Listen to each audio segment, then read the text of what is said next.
আসসালামু আলাইকুম। আলহামদুলিল্লাহ ওয়াহদা ওয়াসসালাতু ওয়াসসালামু আলা মান লা নাবিয়্যা বাদা।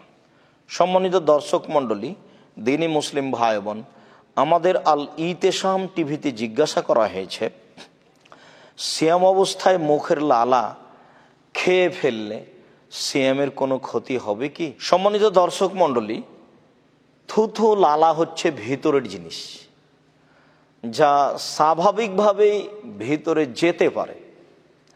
আসলে খাওয়া হয় ওইসব জিনিস যা বাহির থেকে আসে, যার কারণেই আব্দুল্লাহ ইবনে ওমর রাদিয়াল্লাহু তাআলা আনহু বলেন যে রাসূল সাল্লাল্লাহু আলাইহি সাল্লাম বলেছেন, সিয়াম বিচারের মাঠে আল্লাহ তাআলার নিকটে বলবেন, রব্বি মানাতুহু বিত্তমে ওয়াশহাওয়াতি বিন্নাহারে, আমি তাকে দিনে খাদ্য এবং প্রবৃত্তি হতে বিরত রেখেছি, তুমি তার ব্যাপারে আমার সুপারিশ গ্রহণ করো।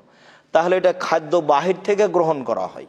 আমরা থুথুয়ের সাথে নাকের কপ বা নাকের ময়লার কথাও বলতে পারি, যে নাকের কপ বা নাকের ময়লাও যদি ভিতরে চলে যায় তাহলে সিয়ামের কোনো ক্ষতি হবে না। যদিও আমরা নাকের কপ বা নাকের ময়লাকে ভিতরে না দেওয়ার জন্য চেষ্টা করব, কেন তাতে কিছু ক্ষতি রয়েছে। আরও রাসূল সাল্লাল্লাহু আলাইহি সাল্লাম বলেছেন, অবালিগ ফিলিস্তিন শাক ইল্লান তাকুনা সায়মা, তুমি যখন নাকে পানি দিবা তখন খুব বেশি করে ভালো করে নাকে পানি দেওয়ার চেষ্টা করো, তবে সিয়াম অবস্থায় নাকে পানি দিও না। কেননা নাকও হচ্ছে ভিতরে কিছু যাওয়ার মাধ্যম।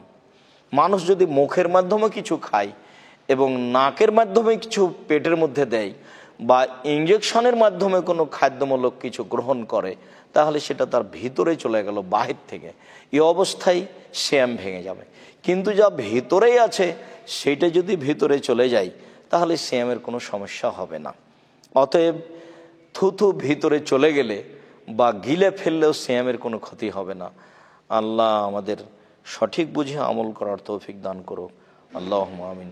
আল্লাহু আ'লাম বিস-সাওয়াব ওয়া সাল্লাল্লাহু আলা নবী ওয়া সাল্লাম।